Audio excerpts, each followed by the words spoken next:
Assalamualaikum warahmatullahi wabarakatuh. Perkenalkan, nama saya Jikri Abdul Hakim dengan NIM 220322006.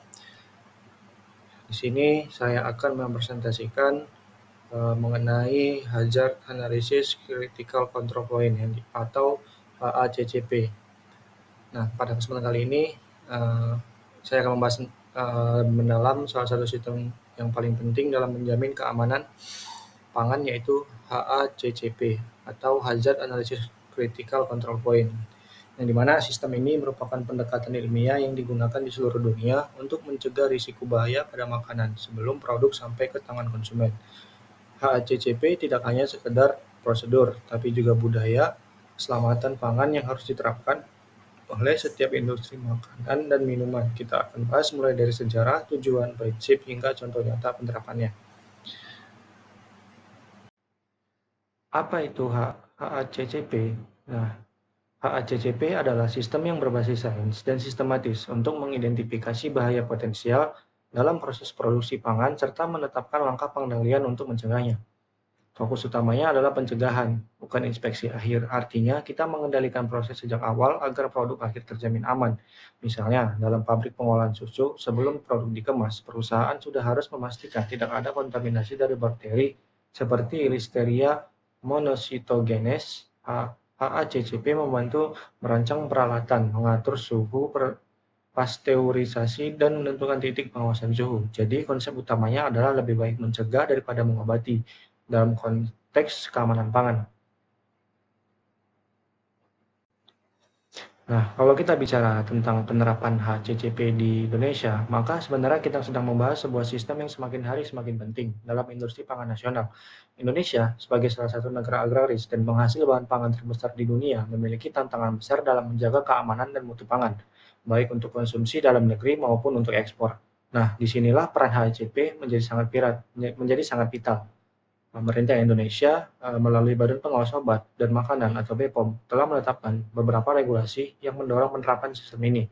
Salah satunya yang paling penting adalah Peraturan Kepala BPOM Nomor 11 Tahun 2019 tentang cara produksi pangan olahan yang baik atau CPPOB.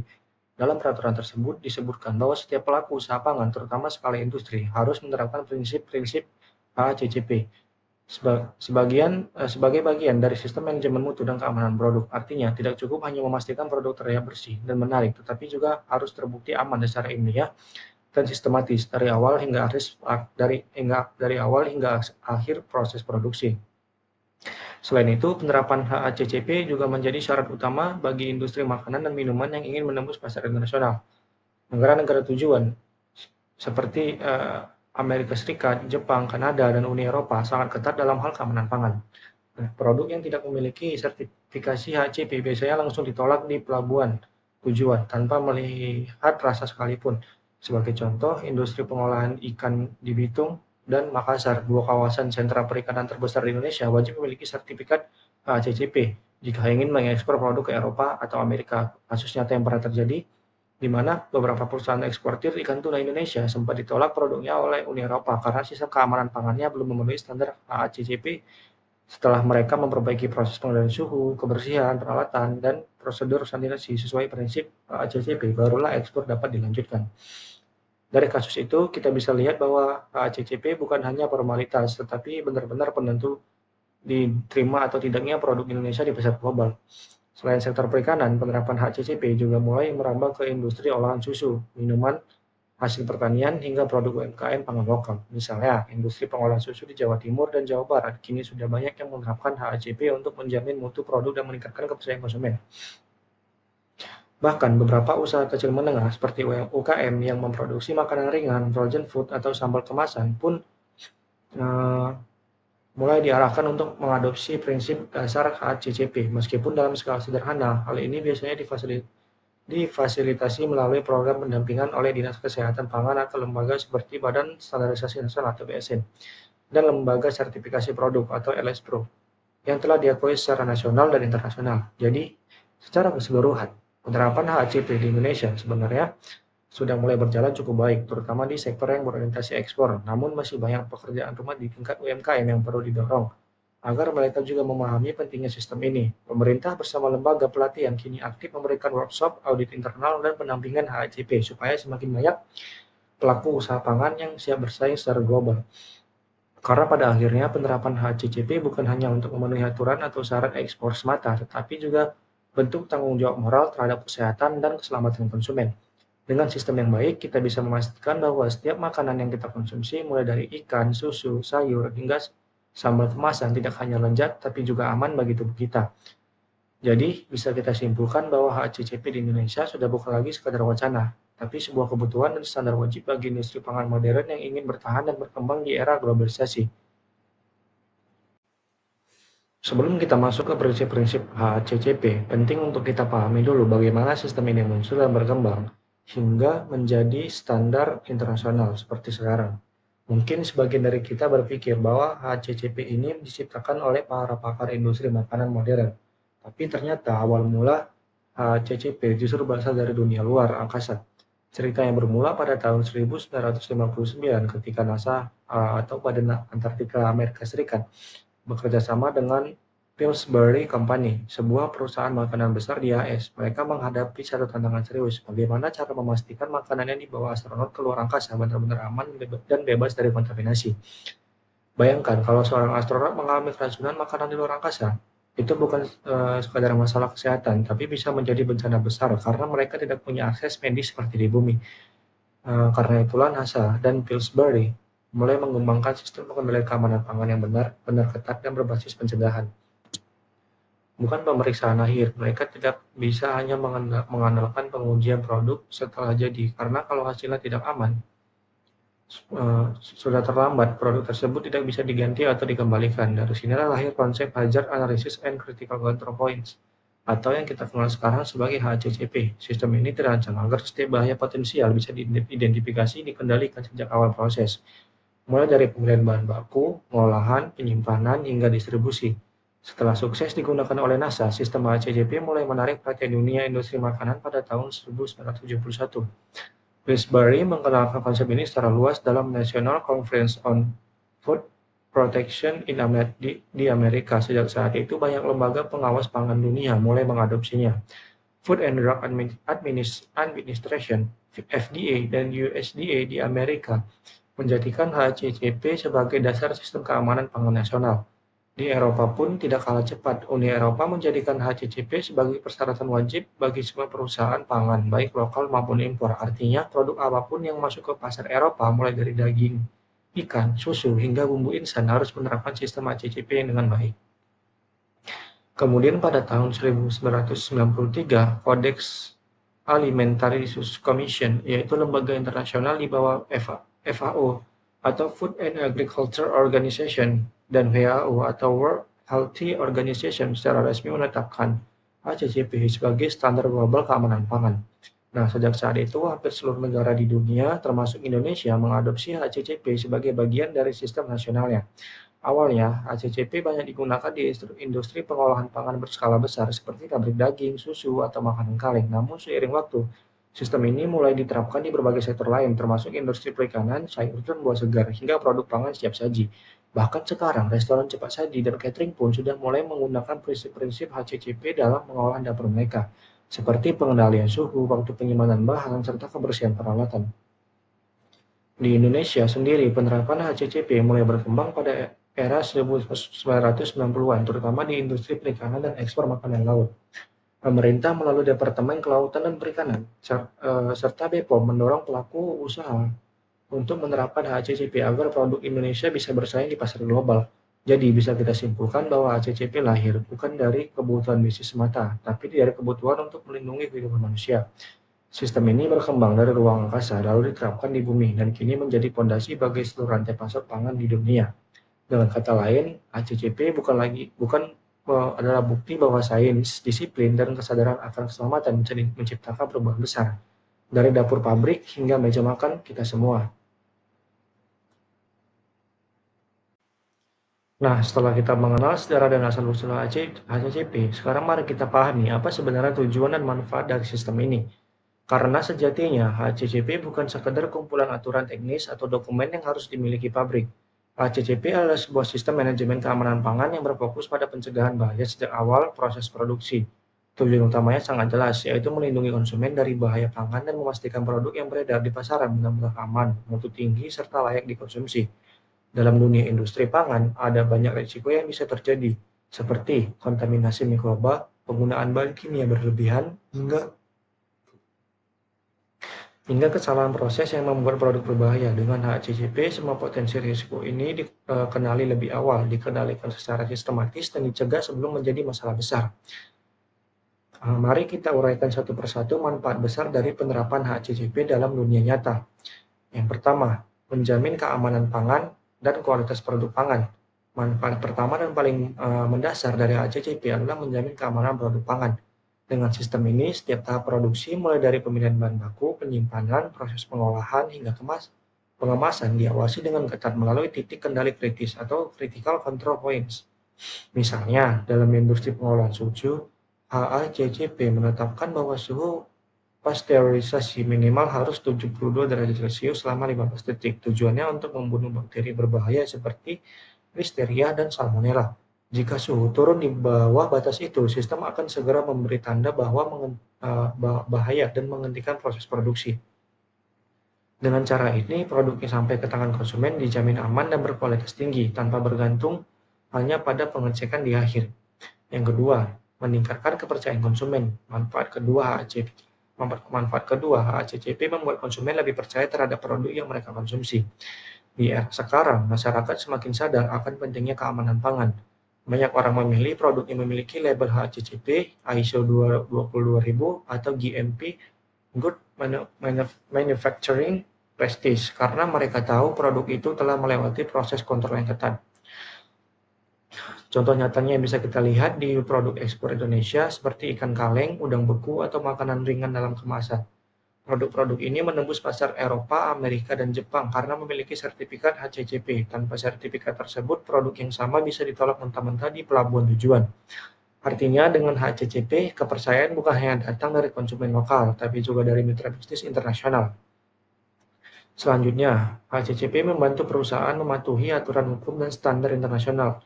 Di Indonesia, BPOM mewajibkan industri pangan menerapkan prinsip HACCP sebagai bagian dari cara produksi pangan olahan yang baik.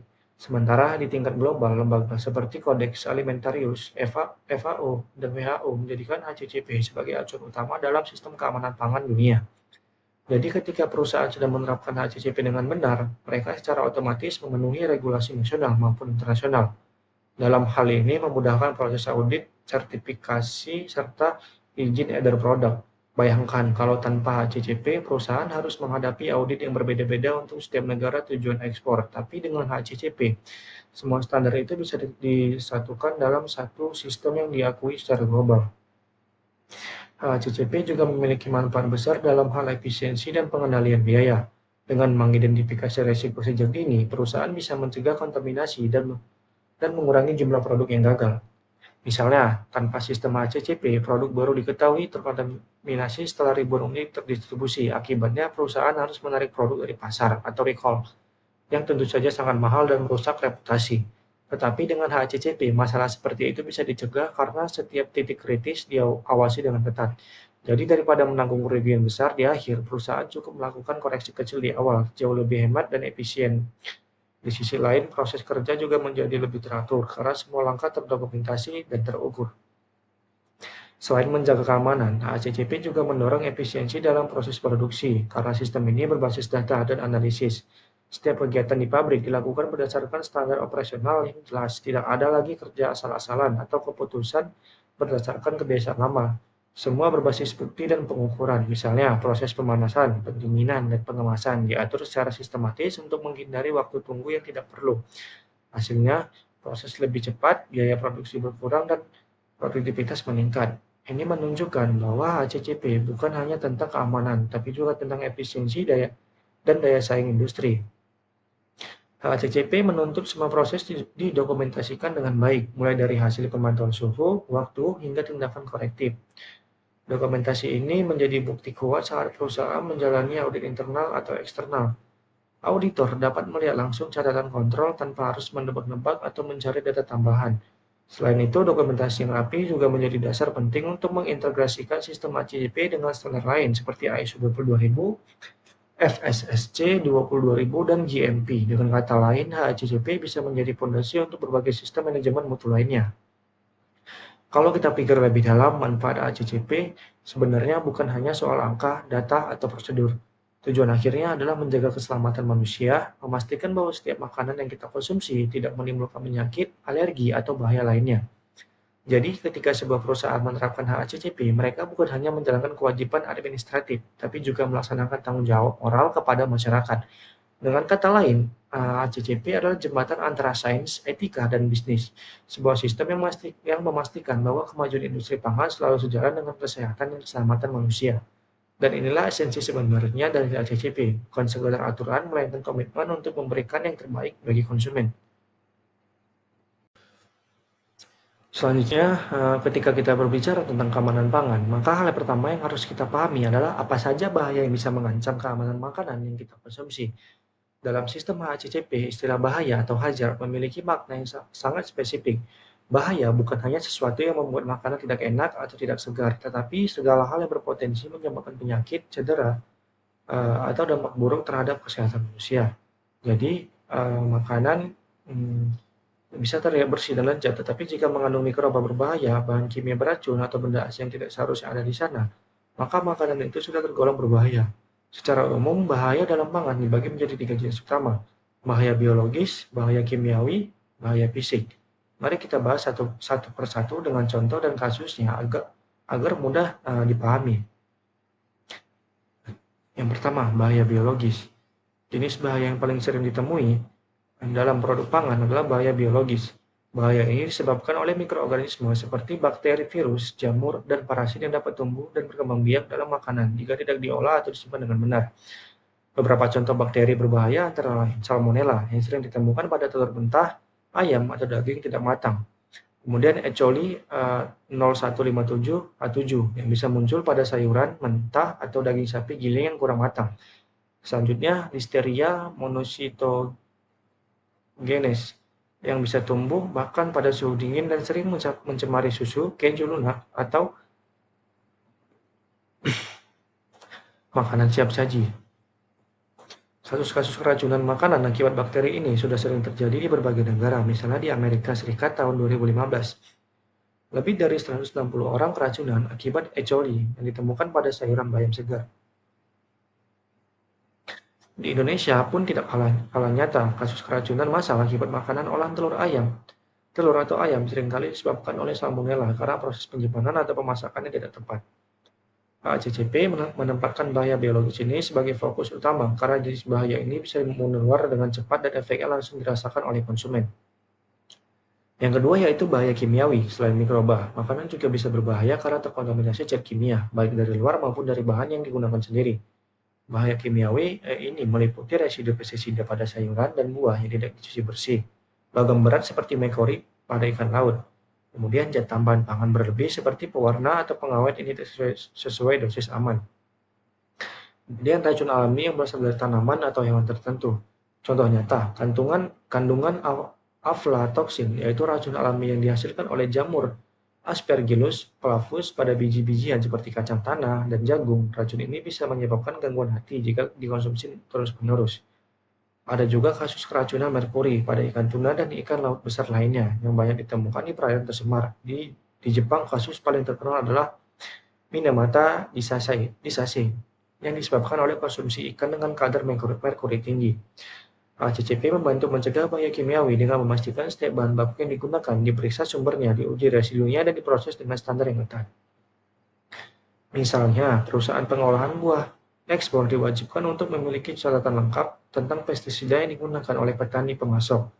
Semua bahan yang diuji sebelum masuk tahap pengolahan, jadi bahan kimiawi tidak terlalu terlihat, tapi efeknya bisa sangat berbahaya, bahkan mematikan jika terjadi secara terus-menerus. Kemudian yang ketiga, bahaya fisik. Jenis bahaya ketiga adalah bahaya fisik, yaitu kontaminasi produk pangan oleh benda asing yang secara tidak sengaja masuk ke dalam makanan.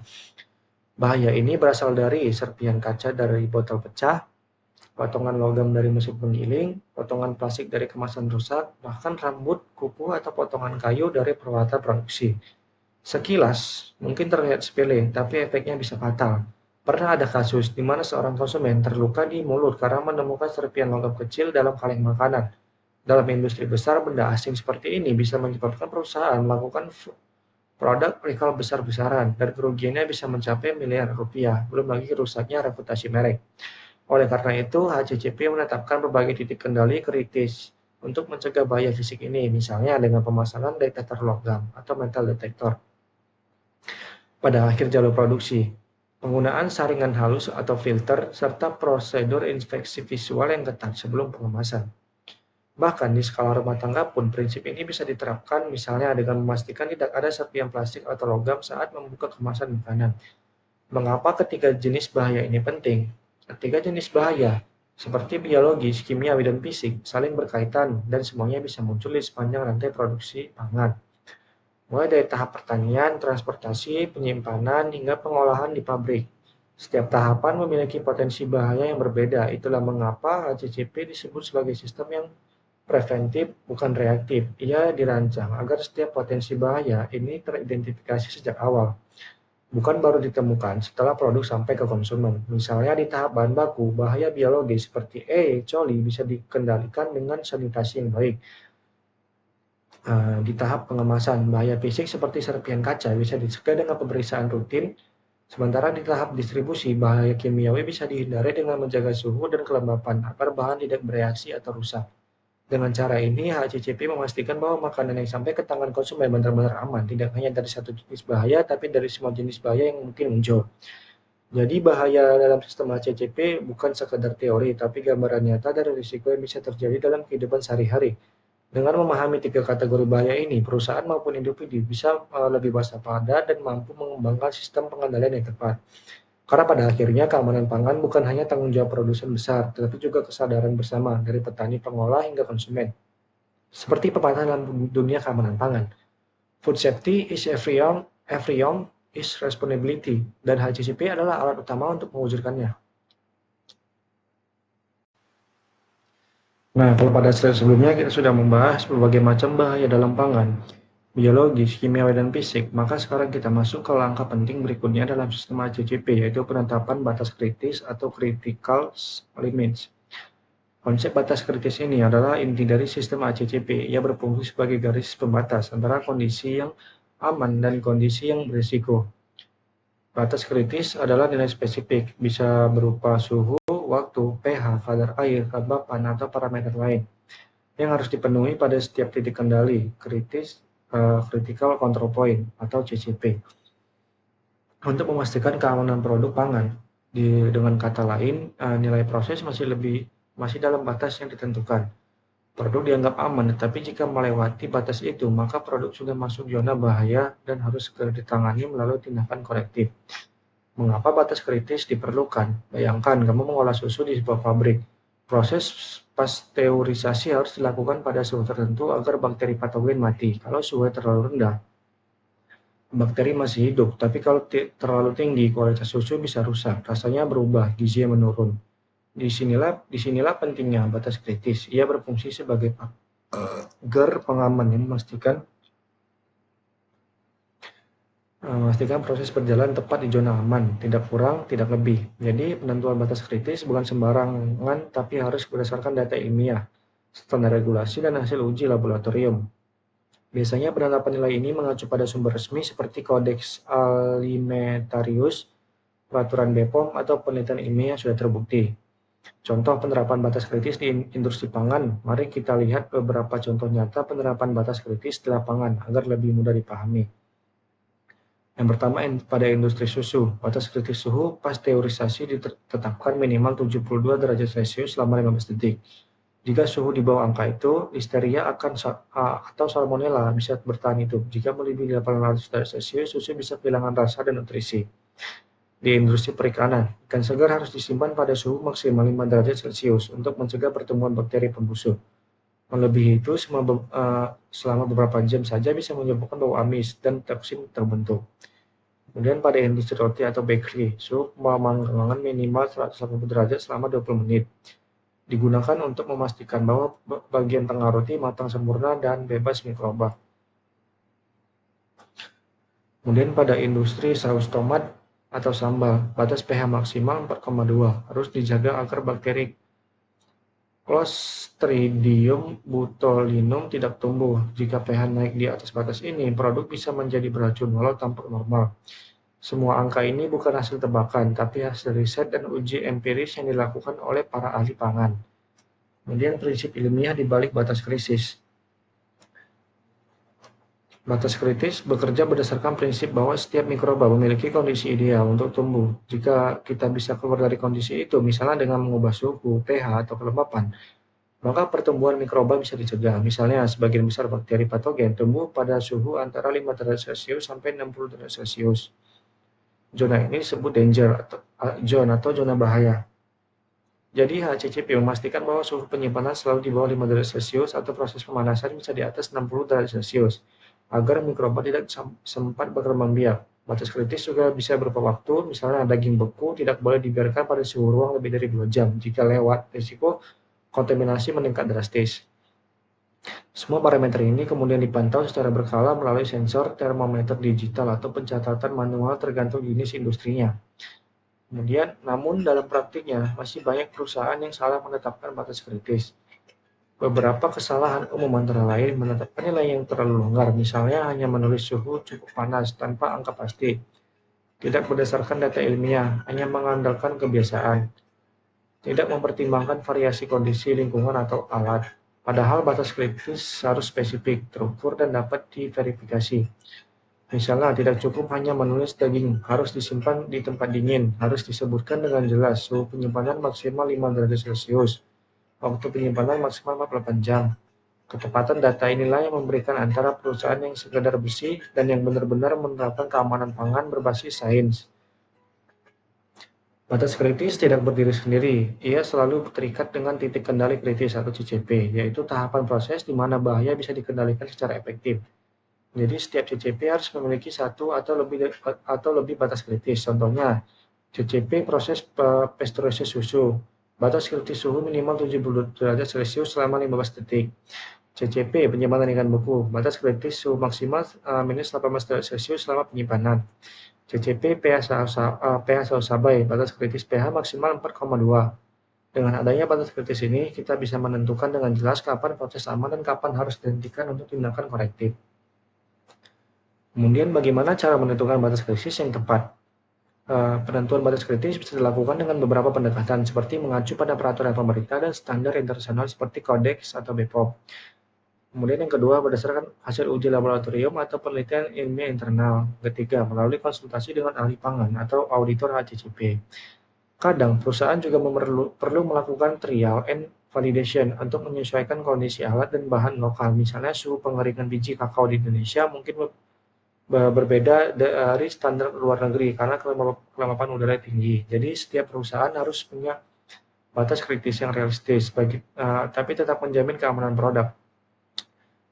Dari semua penjelasan tadi, kita bisa simpulkan bahwa batas kritis adalah tolak ukur utama dalam menjaga keamanan pangan, yang memastikan setiap titik kendali kritis berfungsi dengan tepat, proses berjalan dalam kondisi aman, dan produk yang dihasilkan benar-benar layak konsumsi.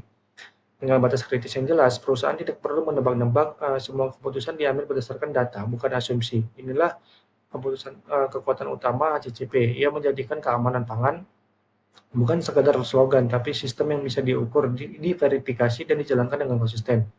Dan tentu saja semua itu bermula dari satu sederhana, menetapkan batas yang tepat antara aman dan berbahaya. Nah, kita sudah membahas tentang batas kritis. Titik yang menentukan apakah sebuah proses masih aman atau sudah berisiko. Nah, sekarang pertanyaannya adalah bagaimana kita tahu kalau batas itu benar-benar terpenuhi? Jawabannya adalah tahap penting berikutnya dalam sistem HACCP, yaitu pemantauan atau dalam bahasa Inggris disebut monitoring. Monitoring merupakan proses pengamatan yang dilakukan secara sistematis dan terus-menerus untuk memastikan bahwa titik kendali kritis atau critical control point atau CCP tetap berada dalam batas aman yang sudah ditentukan. Dengan kata lain, monitoring adalah mata dan telinga dari sistem HACCP. Ia berfungsi untuk mendeteksi sejak dini bila ada penyimpangan dalam proses produksi seperti masalah itu menjadi lebih besar. Mengapa monitoring sangat penting? Monitoring penting karena dalam dunia produksi pangan, bahaya tidak selalu muncul secara tiba-tiba, tapi seiring berkembangnya perlahan tanpa disadari. Misalnya suhu ruang penyimpanan ikan turun 1 atau 2 derajat dari standar terlihat kecil, tapi jika dibiarkan beberapa jam, bakteri bisa mulai tumbuh dan menyebabkan kontaminasi besar. Melalui sistem monitoring yang baik, perubahan kecil seperti ini bisa langsung terdeteksi. Operator bisa segera mengambil tindakan korektif sebelum produk rusak. Jadi fungsi utama monitoring bukan hanya untuk mencatat data, tetapi juga untuk menjaga proses tetap konsisten, terkendali, dan aman setiap saat. Tujuan monitoring dalam HACCP secara umum, monitoring adalah HACCP memiliki 4 tujuan besar. Yang pertama, menjamin setiap batas kritis terpenuhi, artinya suhu, waktu, pH, atau kelembapan selalu berada dalam rentang aman. Yang kedua, mendeteksi penyimpangan secepat mungkin. Semakin cepat penyimpangan diketahui, semakin kecil dampak yang terjadi. Yang ketiga, menyediakan bukti tertulis untuk audit dan verifikasi. Semua hasil monitoring harus dicatat dengan baik agar bisa dibuktikan ke pihak auditor atau regulator. Yang keempat, membangun disiplin dan tanggung jawab di antara karyawan. Karena dengan sistem ini, setiap orang tahu perannya masing-masing dalam menjaga keamanan pangan.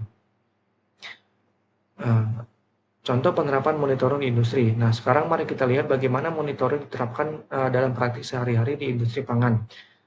Pada industri susu, setiap kali proses pasteurisasi berlangsung, operator harus mencatat suhu, pemanasan, dan waktu secara berkala. Termometer digital dipasang di jalur pemanas dan data otomatis direkam dalam log sheet atau sistem komputer. Pada industri perikanan, suhu ruang pendingin atau cold storage dipantau menggunakan sensor otomatis. Jika suhu naik melebihi 5 derajat, alarm akan berbunyi dan operator langsung melakukan tindakan korektif seperti menambah pendinginan atau memindahkan produk. Pada industri roti atau kue, operator rutin memeriksa suhu oven dan waktu pemanggangan untuk memastikan produk matang sempurna. Selain itu, kebersihan peralatan juga dipantau agar tidak terjadi kontaminasi silang. Pada industri minuman kemasan, pH dan kadar gula diperiksa setiap batch produksi untuk memastikan tidak ada variasi yang bisa mempengaruhi rasa dan keamanan produk. Dari contoh-contoh ini, kita bisa lihat bahwa monitoring bukan hanya tentang mencatat angka, tapi juga tentang menjaga konsistensi, mutu, dan keamanan di setiap proses.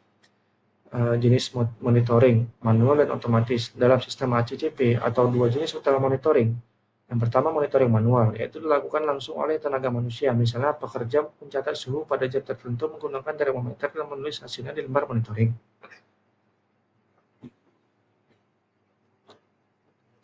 Yang kedua, monitoring otomatis, yaitu menggunakan alat elektronik atau sensor digital yang merekam data secara real-time. Hasilnya bisa langsung terlihat di layar komputer atau bahkan di ponsel pengawas. Kedua metode ini punya kelebihan dan kekurangan. Monitoring manual lebih fleksibel dan murah, tapi bisa rawan kesalahan manusia atau human error. Sementara monitoring otomatis lebih akurat dan cepat, tapi butuh biaya dan perawatan alat yang lebih tinggi. Dalam praktik terbaik, perusahaan biasanya menggabungkan keduanya, alat otomatis untuk deteksi cepat dan pencatatan manual untuk verifikasi dan dokumentasi. Contoh formulir atau catatan monitoring. Semua hasil monitoring harus dicatat secara rapi dan sistematis. Catatan ini disebut monitoring record atau log sheet. Di dalamnya biasanya terdapat kolom seperti nama proses atau CCP yang diawasi, parameter yang diukur seperti suhu, waktu, pH, dan lain-lain. Kemudian hasil pengukuran aktual, waktu dan tanggal pemeriksaan, nama petugas yang melakukan monitoring, dan kolom catatan tindakan korektif bila ada penyimpangan. Catatan ini penting bukan hanya untuk dokumentasi, tapi juga untuk bukti hukum dan audit. Karena dalam audit, HACCP yang dilihat bukan janji, tapi bukti. Namun di lapangan sering terjadi kesalahan dalam pelaksanaan monitoring, seperti petugas hanya menandai kolom tanpa benar-benar mengukur. Alat ukur tidak dikalibrasi secara rutin, data monitoring disimpan asal-asalan tanpa analisis, atau hasil penyimpangan tidak segera ditindaklanjuti. Padahal sistem HACCP sangat bergantung pada keakuratan dan kedisiplinan dalam monitoring. Tanpa pemantauan yang benar, seluruh sistem bisa gagal walaupun dokumennya terlihat lengkap di atas kertas. Kapan dan seberapa sering monitoring dilakukan? Nah, frekuensi monitoring tergantung pada tingkat risiko di setiap CCP. Contohnya, proses pemanasan susu mungkin perlu dipantau setiap 15 menit. Suhu cold storage cukup diperiksa setiap 2 jam. Sementara kebersihan area kerja diperiksa sekali setiap penggantian shift. Prinsipnya, semakin tinggi risiko bahaya di titik itu, semakin sering monitoring dilakukan. HACCP menuntut pendekatan berbasis risiko, bukan sekadar rutinitas. Jadi monitoring dalam HACCP adalah kunci agar sistem benar-benar hidup dan berjalan. Bukan hanya di atas kertas, ia memastikan bahwa semua proses terkendali, semua batas kritis dipatuhi, dan setiap penyimpangan bisa langsung diatasi. Monitoring juga menciptakan budaya disiplin dan tanggung jawab di lingkungan kerja, di mana setiap orang sadar bahwa peran kecil mereka bisa menentukan keamanan ribuan produk yang akan dikonsumsi oleh masyarakat. Dengan kata lain, monitoring bukan sekadar kegiatan teknis, tapi bagian dari etika profesional dalam menjamin keamanan pangan. Karena seperti pepatah dalam dunia produksi pangan, apa yang tidak diukur tidak bisa dikendalikan. Dan di dunia HACCP yang tidak dikendalikan berarti tidak aman. Dengan sistem monitoring yang baik, kita tidak hanya menjaga produk tetap aman, tapi juga menjaga kepercayaan konsumen yang menjadi inti dari seluruh industri pangan. Nah, setelah kita memahami pentingnya pemantauan atau monitoring, maka tahapan berikutnya dalam sistem HACCP adalah tindakan korektif atau yang sering disebut corrective action. Tahap ini adalah respon cepat dan terukur yang dilakukan ketika hasil monitoring menunjukkan bahwa proses produksi sudah keluar dari batas aman, dengan kata lain batas kritis tidak terpenuhi.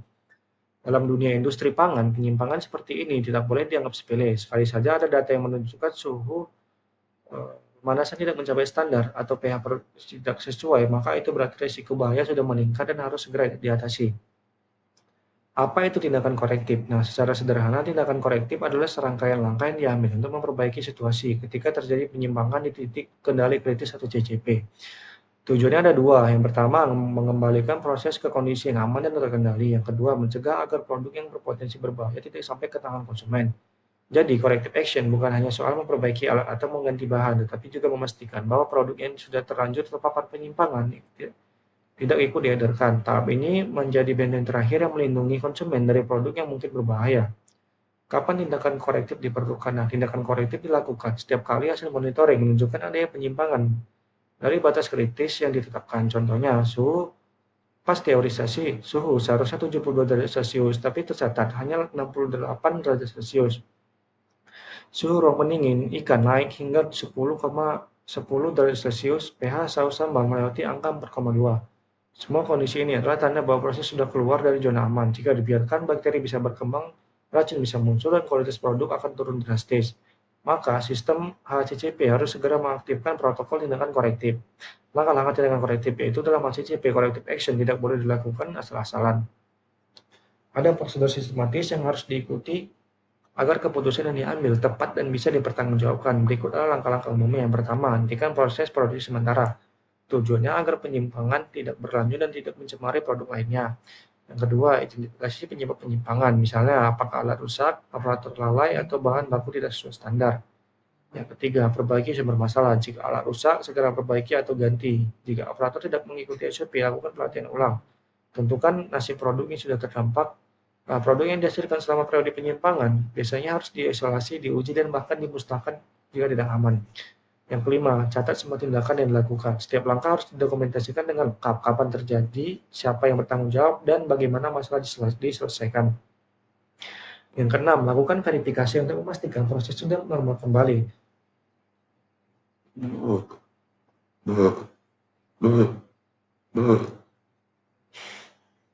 Setelah tindakan korektif dilakukan, monitoring harus dilanjutkan untuk memastikan proses kembali ke batas aman. Langkah-langkah ini memastikan bahwa setiap masalah diselesaikan secara tuntas dan sistem bisa berjalan kembali tanpa risiko baru. Contoh kasus nyata tindakan korektif supaya lebih konkret, mari kita lihat beberapa contoh nyata di lapangan. Pada kasus di industri susu, suatu pabrik mendeteksi suhu pasteurisasi turun ke 69 derajat Celcius selama 10 menit akibat kerusakan sensor pemanas. Tim HACCP langsung menghentikan proses, menandai seluruh batch produk selama waktu tersebut dan mengirim sampel ke laboratorium. Setelah diuji, produk dinyatakan tidak aman dan dimusnahkan, alat diperbaiki, sensor diganti, dan operator diberi pelatihan tambahan. Kasus di industri perikanan, suhu cold storage naik hingga di atas 5 derajat Celcius karena pintu ruang pendingin tidak tertutup sempurna. Tim melakukan tindakan cepat dengan memindahkan ikan ke ruang pendingin cadangan, lalu memperbaiki sistem pintu dan mengevaluasi jadwal pengecekan suhu. Kasus di bakery, beberapa roti ditemukan terlalu lembab karena waktu pemanggangan kurang. Proses dihentikan, oven dikalibrasi ulang, dan semua produk batch tersebut dikirim ke toko. Tiga contoh ini menunjukkan bahwa corrective action bukan sekadar teori, tapi reaksi nyata yang bisa menyelamatkan reputasi dan kepercayaan konsumen.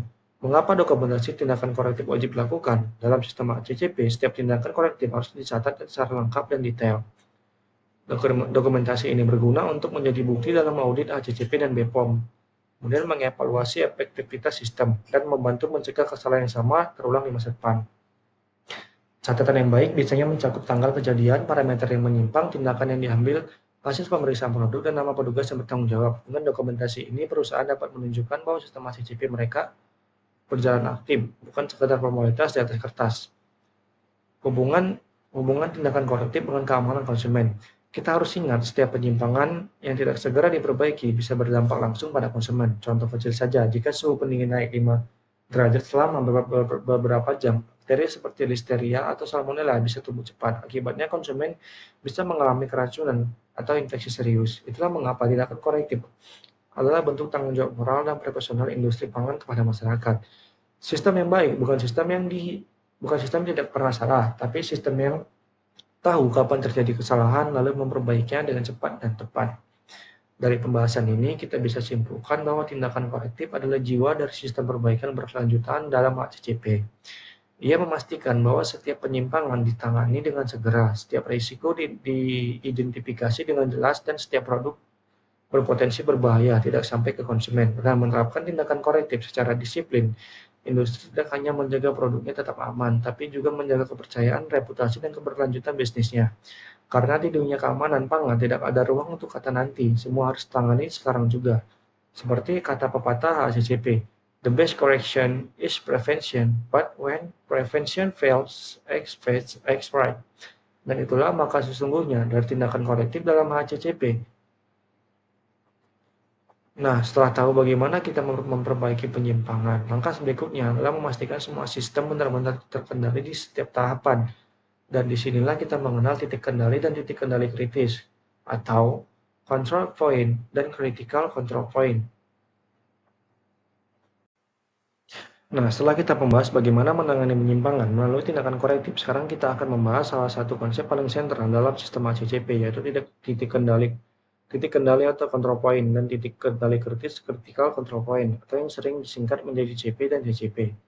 Banyak orang yang menjadi bingung membedakan antara CP dan CCP, padahal keduanya punya peran yang sangat berbeda, tapi saling melengkapi dalam menjaga keamanan pangan. Apa itu titik kendali atau control point? Kita mulai dulu dari control point atau CP. Titik kendali adalah setiap tahapan dalam proses produksi di mana tindakan pengendalian bisa diterapkan untuk mencegah, menghilangkan, atau mengurangi bahaya sampai ke tingkat yang bisa diterima. Jadi, tidak selalu kritis, tapi tetap penting karena berfungsi menjaga mutu dan kebersihan produk. Contoh CCP bisa berupa pencucian bahan baku, seperti sayur dan buah, kemudian penggunaan air bersih dalam proses pengolahan, pembersihan peralatan setelah digunakan, penyimpanan bahan dalam suhu ruang yang terkendali. Titik-titik ini membantu mengendalikan bahaya, tapi jika proses di titik ini gagal, produk masih bisa diselamatkan di tahap berikutnya. Jadi CP lebih bersifat pencegahan umum dan mendukung sistem mutu pangan secara keseluruhan. Apa itu titik kendali kritis atau critical control point? Nah, berbeda dengan CP atau critical control point, CCP adalah tahapan yang benar-benar krusial dalam proses produksi. Titik di mana jika pengendalian gagal, maka produk bisa langsung menjadi berbahaya dan tidak aman untuk dikonsumsi. CCP adalah garis terakhir dalam pertahanan keamanan pangan. Di titik inilah pengawasan harus dilakukan dengan sangat ketat dan setiap penyimpangan harus langsung ditindaklanjuti dengan tindakan korektif. Contohnya, proses pemanasan dan pasteurisasi susu harus mencapai suhu tertentu agar bakteri patogen mati. Kemudian proses pendinginan ikan, suhu tidak boleh melebihi 5 derajat Celcius karena bakteri bisa tumbuh dengan cepat. Kemudian proses sterilisasi makanan kaleng, dan waktu pemanasan harus sesuai standar agar tidak terjadi pertumbuhan Clostridium botulinum, penyebab racun mematikan. Kemudian pengujian logam di akhir produksi metal detektor, mencegah kontaminasi benda asing sebelum produk dikemas. Di titik inilah perusahaan wajib memiliki batas kritis yang jelas, seperti sistem monitoring yang aktif dan dokumentasi yang ketat. Perbedaan utama CP dan CCP. Seringkali muncul pertanyaan, bagaimana membedakan antara CP dan CCP? Sebenarnya perbedaannya bisa dilihat dari tingkat risiko dan dampak jika pengendaliannya gagal.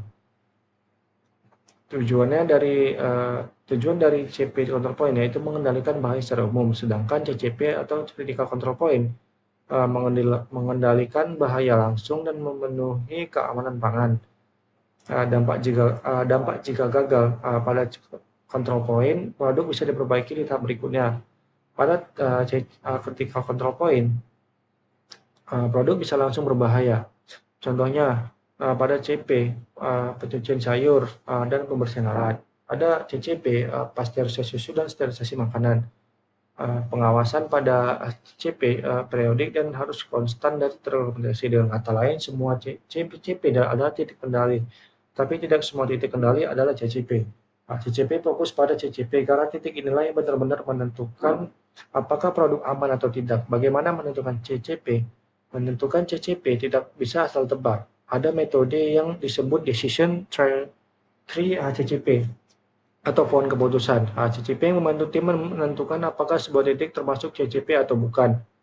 Pohon keputusan ini menanyakan beberapa hal seperti apakah ada bahaya di tahap ini yang bisa menyebabkan risiko kesehatan serius. Yang kedua, apakah langkah pengendalian ada di tahap ini atau di tahap selanjutnya?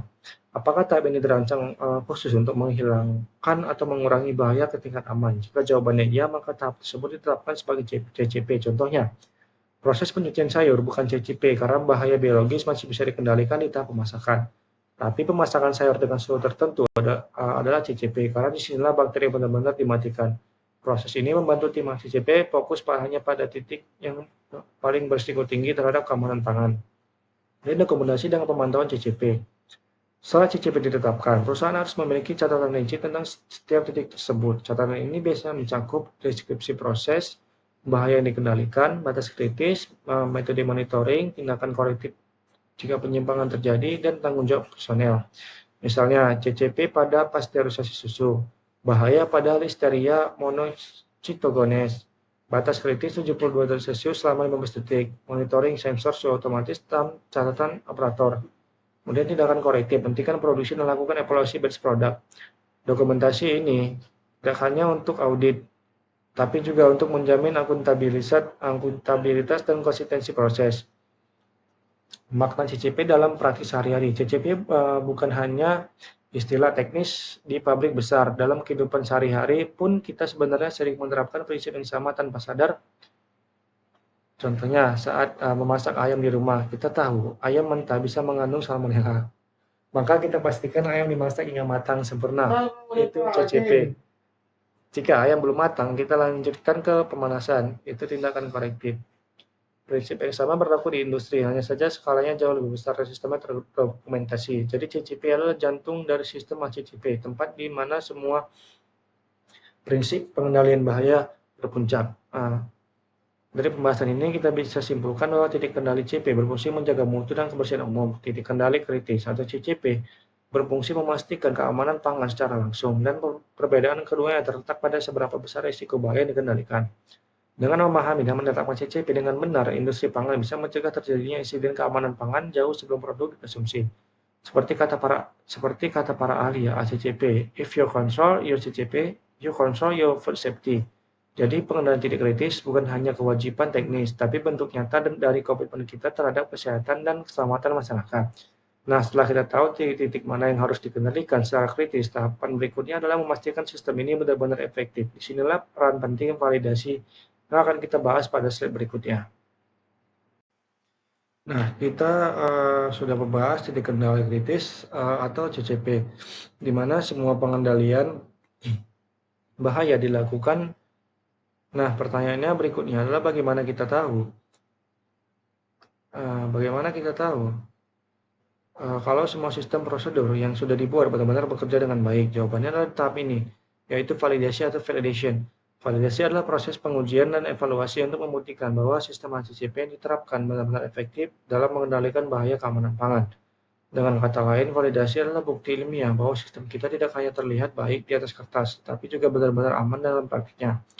Makna dan tujuan validasi. Validasi dilakukan untuk memastikan bahwa semua elemen dalam sistem ACCP, mulai dari batas kritis, metode monitoring, hingga tindakan korektif, benar-benar mampu mencegah, menghilangkan, atau mengurangi bahaya ke tingkat aman. Tujuannya sederhana, tapi sangat penting.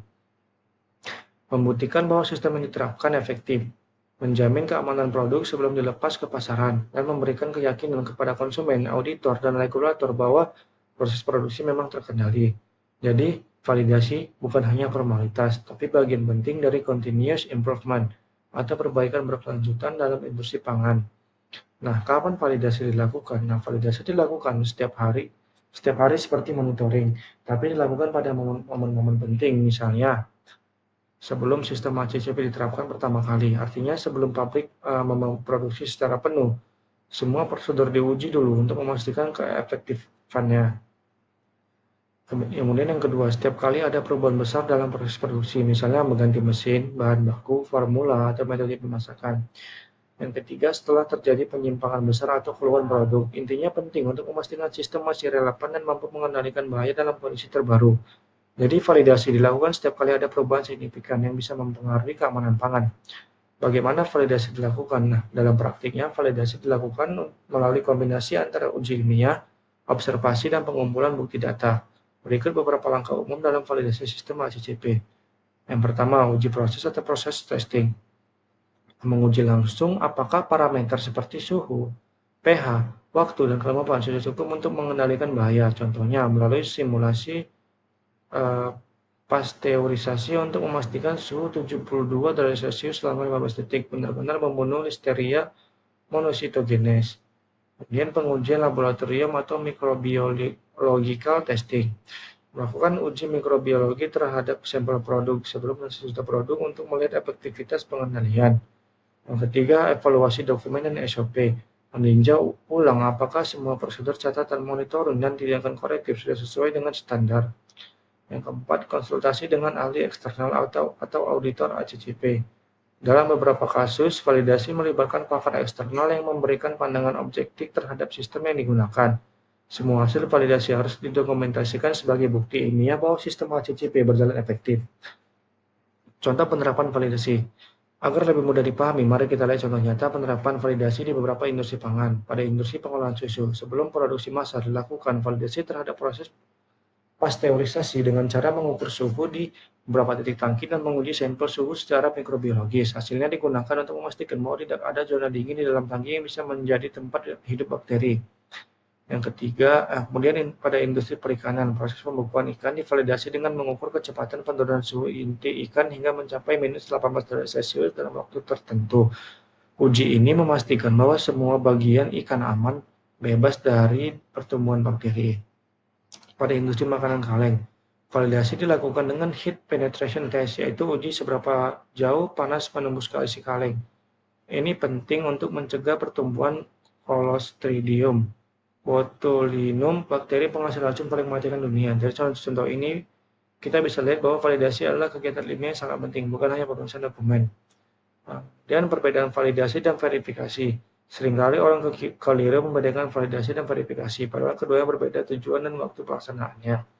Di mana tujuan dari validasi yaitu membuktikan sistem bisa bekerja efektif, dan tujuan dari verifikasi yaitu memastikan sistem berjalan efektif. Kemudian waktu dalam validasi yaitu merupakan sebelum atau setelah perubahan besar, sedangkan pada verifikasi yaitu secara berkala selama sistem berjalan. Kemudian metode validasi yaitu uji ilmiah, simulasi, pengukuran, sedangkan verifikasi, audit, inspeksi, review, catatan. Jadi sederhananya validasi membuktikan sistem efektif, sedangkan verifikasi memastikan sistem itu terus efektif. Kedua tahap ini saling melengkapi untuk menjamin keamanan pangan secara berkelanjutan. Adapun kesalahan umum dalam validasi, beberapa kesalahan yang terjadi dalam validasi sistem ACCP adalah tidak melakukan uji ulang setelah ada perubahan mesin atau bahan baku, menganggap hasil uji laboratorium lama masih berlaku untuk kondisi baru, kemudian tidak menyimpan catatan hasil validasi dengan baik, atau melakukan validasi sebagai formalitas atau audit. Padahal validasi yang dilakukan asal-asalan bisa membuat seluruh sistem ACCP kehilangan makna, karena kita tidak benar-benar tahu apakah proses kita masih aman atau tidak. Jadi validasi adalah jantung dan dari kepercayaan dalam sistem ACCP. Ia menjadi jaminan bahwa setiap langkah pengendalian dari batas kritis, monitoring hingga tindakan korektif benar-benar efektif melindungi produk dan konsumen. Validasi memastikan bahwa sistem HACCP bukan hanya tampak sempurna di atas kertas, tapi juga bekerja nyata di lapangan. Dengan validasi yang kuat, perusahaan bisa tidur lebih tenang karena mereka tahu bahwa setiap produk yang keluar dari pabrik yang sedang melalui proses yang aman, teruji, dan dapat dipertanggungjawabkan secara ilmiah. Karena pada akhirnya keamanan pangan bukan hanya tentang prosedur, tapi tentang bukti nyata bahwa sistem itu benar-benar bekerja. Nah, setelah sistem kita divalidasi dan terbukti efektif, tahap berikutnya adalah memastikan semuanya berjalan sesuai 7 prinsip dasar HACCP. Mari kita bahas satu persatu prinsip tersebut pada slide berikutnya.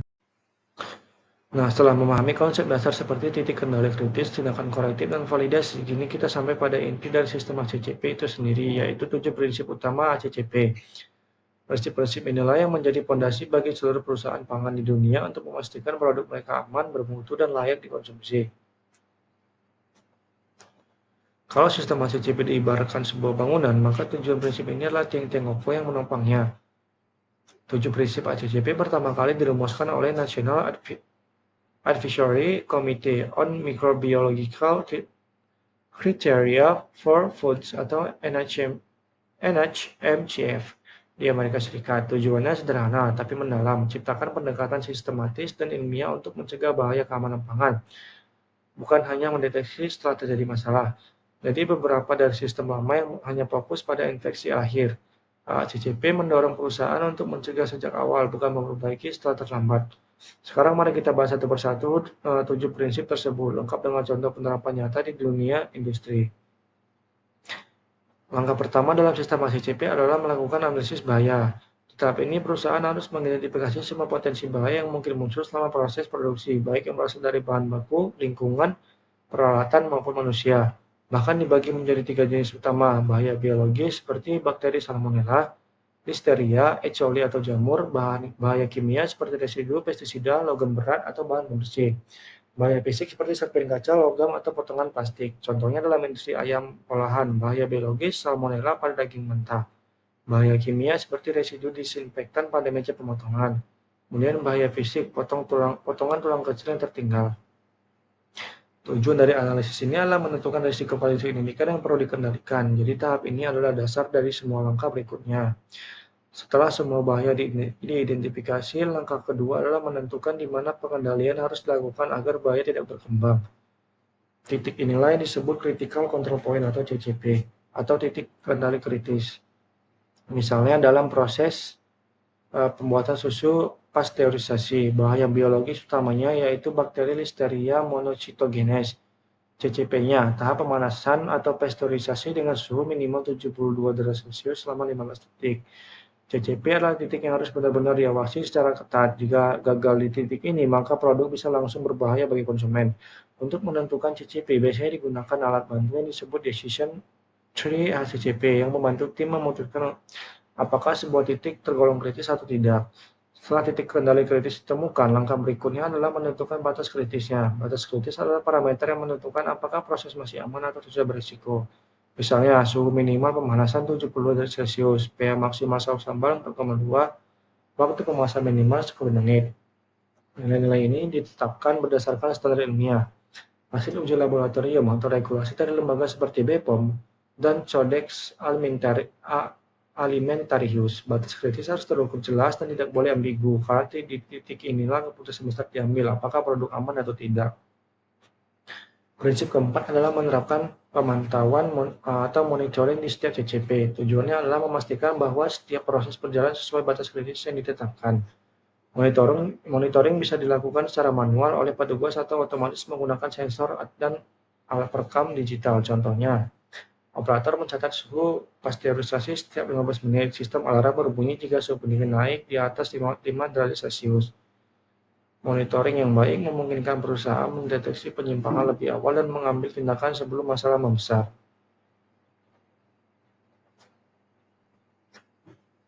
Dengan kata lain, monitoring adalah mata dan telinga dari sistem HACCP. Prinsip kelima adalah menetapkan tindakan korektif yang harus dilakukan jika hasil monitoring menunjukkan penyimpangan. Tujuannya adalah memperbaiki kondisi proses dan mencegah produk berisiko masuk ke pasar. Contohnya, jika suhu pasteurisasi turun di bawah 70 derajat Celcius, produksi harus dihentikan sementara. Semua produk yang dihasilkan selama periode penyimpangan harus diisolasi dan diuji. Kemudian tindakan korektif juga harus didokumentasikan dengan lengkap, mulai dari waktu kejadian, penyebab, hingga langkah-langkah perbaikan yang diambil.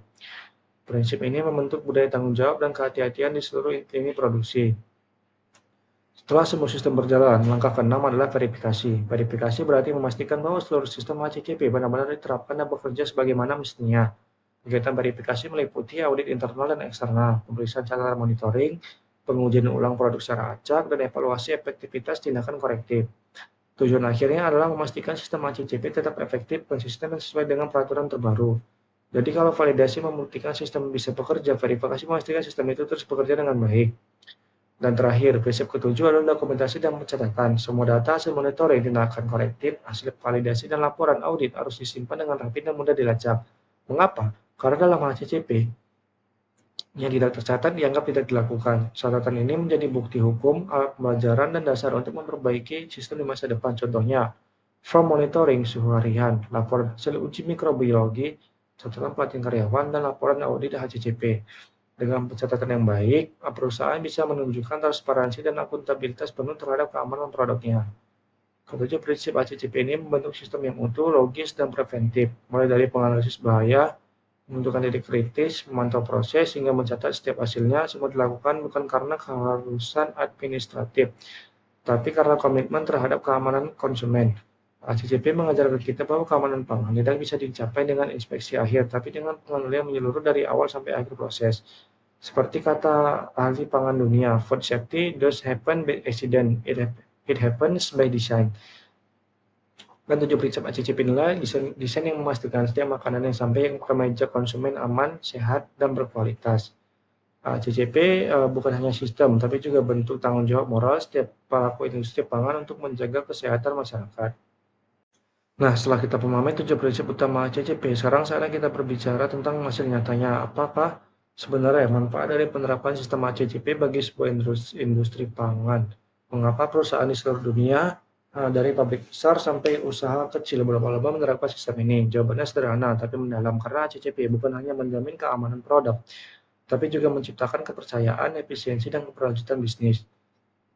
Yang pertama, menjamin keamanan pangan secara menyeluruh. Manfaat utama dari penerapan HACCP tentu saja adalah menjamin keamanan pangan.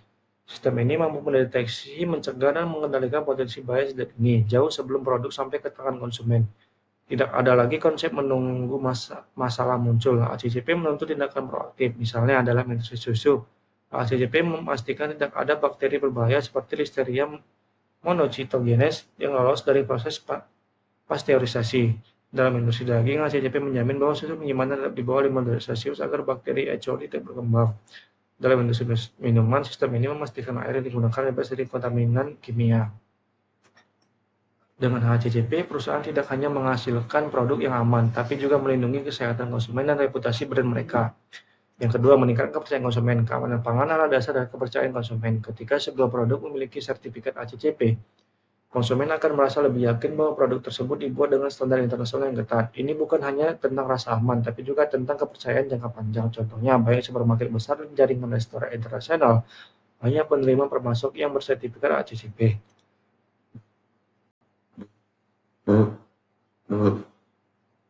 Produk dengan logo HACCP kemasannya sering lebih mudah diterima di pasar ekspor karena dianggap memiliki jaminan mutu yang lebih tinggi. Jadi sistem HACCP secara langsung meningkatkan citra daya saing produk di pasar. Dalam dunia bisnis modern, kepercayaan adalah mata uang yang paling berharga dan HACCP membantu membangun itu. Yang ketiga, meningkatkan efisiensi operasional. HACCP bukan hanya sistem keamanan pangan, tapi juga sistem manajemen yang efisien. Dengan menerapkan HACCP, perusahaan belajar mengenali titik-titik lemah dalam proses produksi, sehingga mereka bisa memperbaiki lebih cepat dan mencegah pemborosan. Misalnya dengan monitoring suhu otomatis, operator tahu lebih cepat jika ada gangguan pada pendingin sehingga bahan tidak terbuang. Dengan dokumentasi yang rapi, proses audit menjadi lebih mudah dan cepat. Dengan analisis bahaya yang terstruktur, sumber masalah bisa diatasi dari akar penyebabnya. Akibatnya biaya produksi menurun, produktivitas meningkat, dan waktu kerja menjadi lebih efisien. Ini menunjukkan bahwa HACCP tidak hanya melindungi konsumen, tapi juga menguntungkan perusahaan secara ekonomi. Dan yang keempat, memenuhi persyaratan regulasi dan ekspor. Manfaat besar lainnya adalah HACCP membantu Perusahaan memenuhi persyaratan hukum dan regulasi pemerintah. Di banyak negara, termasuk Indonesia, BPOM dan Kementerian Pertanian mewajibkan penerapan HACCP bagi industri pangan tertentu, terutama yang berorientasi ekspor. HACCP juga diakui oleh Codex Alimentarius Commission, organisasi pangan dunia di bawah FAO dan WHO sebagai standar global keamanan pangan. Jadi perusahaan yang menetapkan HACCP tidak hanya memenuhi kewajiban hukum, tapi juga memperluas peluang pasar internasional. Contohnya, produk ikan beku Indonesia yang ingin diekspor ke Jepang atau Eropa wajib memiliki sertifikat HACCP. Produk susu dan olahan daging juga harus lolos untuk audit HACCP untuk bisa masuk ke pasar Amerika atau Uni Eropa. Artinya, HACCP bukan hanya standar keamanan, tapi juga paspor perdagangan global. Yang kelima, meningkatkan kedisiplinan dan profesionalisme karyawan. Salah satu dampak positif HACCP yang sering terlupakan adalah perubahan budaya kerja di dalam perusahaan. Dengan HACCP, setiap karyawan diajarkan untuk bekerja berdasarkan data dan bukti, bukan perkiraan, mengikuti prosedur dengan disiplin, dan memahami bahwa setiap tindakan mereka berpengaruh pada keamanan produk. Misalnya, operator produksi jadi lebih teliti mencatat suhu, staf sanitasi lebih teratur membersihkan area kerja, uh, dan manajemen lebih rajin mengevaluasi data monitoring. Hasilnya adalah budaya kerja yang lebih tertib, disiplin, dan bertanggung jawab. Jadi HACCP tidak hanya membentuk sistem, tapi juga membentuk karakter organisasi. Yang keenam, mengurangi risiko penarikan produk rekal. Dalam dunia industri pangan, penarikan produk dari pasar atau rekal adalah mimpi buruk. Biayanya mahal, reputasi rusak, dan kepercayaan konsumen bisa hilang seketika. Dengan HACCP, risiko ini bisa ditekan seminimal mungkin karena setiap potensi bahaya sudah diidentifikasi dan dikendalikan sejak awal. Kemungkinan produk berbahaya lolos ke pasar sangat kecil. Misalnya, perusahaan makanan ringan yang menerapkan HACCP berhasil mencegah kasus kontaminasi logam karena sistem detektor metal bekerja efektif di CCP. Terakhir, sebelum pengemasan, kasus seperti ini membuktikan bahwa HACCP bisa menjadi penyelamat reputasi perusahaan. Kemudian meningkatkan daya saing dan keberlanjutan bisnis. Terakhir, HACCP meningkatkan daya saing dan keberlanjutan jangka panjang. Konsumen saat ini semakin sadar akan keamanan dan kualitas makanan. Mereka memilih produk yang memiliki sertifikasi dan transparansi proses produksi. Dengan menetapkan HACCP, perusahaan membangun keunggulan kompetitif yang sulit disaingi. HACCP juga mendorong prinsip keberlanjutan atau sustainability karena mengurangi pemborosan, mencegah kontaminasi, dan mendorong efisiensi sumber daya. Jadi, perusahaan yang menetapkan HACCP bukan hanya selangkah lebih maju, tapi juga lebih menghadapi masa depan industri pangan yang semakin ketat dan cerdas. Jadi, manfaat penerapan HACCP dapat dirangkum dalam 3 kata: aman, efisien, dan terpercaya. HACCP melindungi konsumen dari bahaya, meningkatkan efisiensi bagi perusahaan, dan membangun kepercayaan yang menjadi dasar keberlanjutan bisnis. Seperti kata pepatah modern di dunia industri pangan, You don't have food safety without trust, and you don't have trust without HACCP. Itulah sebabnya HACCP bukan sekedar kewajiban, tapi komitmen moral dan profesional untuk menghasilkan pangan yang aman, bermutu, dan bertanggung jawab. Dengan menerapkan HACCP, kita tidak hanya menjaga produk, tapi juga menjaga manusia yang mengkonsumsinya, dan disitulah nilai sejati dari keamanan pangan. Nah, setelah kita memahami konsep, prinsip, dan manfaat HACCP, sekarang mari kita lihat bagaimana sistem ini bekerja di dunia nyata. Karena teori tanpa praktik hanyalah wacana, dan HACCP baru bermakna ketika benar-benar diterapkan di lapangan. Kasus pertama, industri susu PT Sumber Sehat Dairy, contoh fiktif berbasis praktik nyata.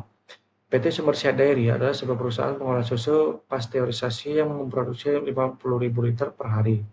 Sebelum menerapkan HACCP, mereka sering menghadapi keluhan dari konsumen seperti produk cepat basi, rasa kadang berubah, dan ditemukan kontaminasi mikroba dalam beberapa batch.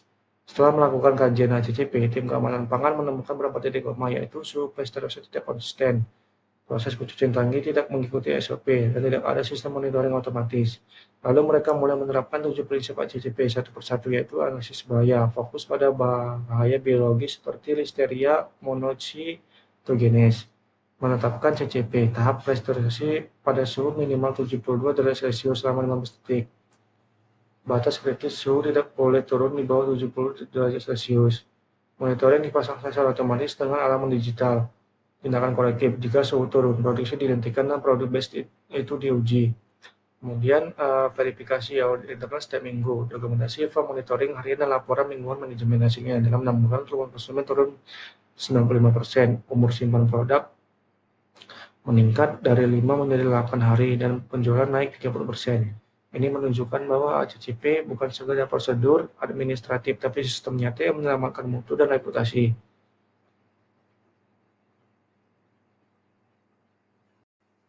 Kemudian 12 langkah penerapan. Yang pertama, bentuk tim ACCP dan tentukan lingkup aplikasi. Bentuk tim yang terdiri dari ahli keamanan pangan, teknisi, dan personel lain yang terlibat dalam proses produksi. Tim ini akan bertanggung jawab untuk mengembangkan mengolah sistem. Kemudian dua, pembukaan informasi tentang produk dan proses. Mengumpulkan data dan informasi tentang produk, bahan baku proses dan produksi, serta kondisi personal potensi bahaya. Yang keempat, tentukan titik kontrol kritis atau CCP. Membentuk tim yang terdiri dari ahli keamanan pangan, teknisi, dan personel lain yang terlibat dalam proses produksi. Tim ini akan bertanggung jawab untuk mengembangkan mengolah sistem. Yang kelima, tetapkan batas kritis untuk setiap CCP. Menentukan batas kritis yang harus dipenuhi setiap CCP untuk memastikan keamanan produk pangan. Keenam, tetapkan sistem pemantauan CCP. Menyusun sistem pemantauan yang efektif untuk mengawasi CCP secara teratur dan memastikan bahwa batas kritis terpenuhi. Yang ketujuh, tetapkan tindakan korektif untuk setiap CCP. Menyiapkan tindakan korektif yang diambil jika hasil pemantauan menunjukkan bahwa batas kritis pada CCP tidak terpenuhi. Yang ke-8, verifikasi sistem CCP. Melakukan verifikasi secara berkala untuk memastikan bahwa sistem ini berfungsi dengan baik dan efektif dalam mengendalikan bahaya keamanan pangan. Yang ke-9, validasi sistem ACCP. Memvalidasi sistem ini dengan menguji dan mengevaluasi hasil penerapan prinsip-prinsip utama dalam proses produksi. Yang ke-10, kembangkan sistem dokumentasi dan rekaman. Membuat sistem dokumentasi yang meliputi rekaman dan dokumen yang diperlukan untuk membuktikan bahwa penerapan prinsip-prinsip sistem tersebut dilakukan secara konsisten dan efektif. 11, tinjau dan perbarui sistem ACCP secara berkala.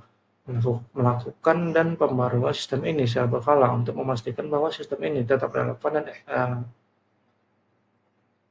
dan efektif dalam mengendalikan bahaya keamanan pangan. Melakukan pelatihan dan edukasi bagi karyawan.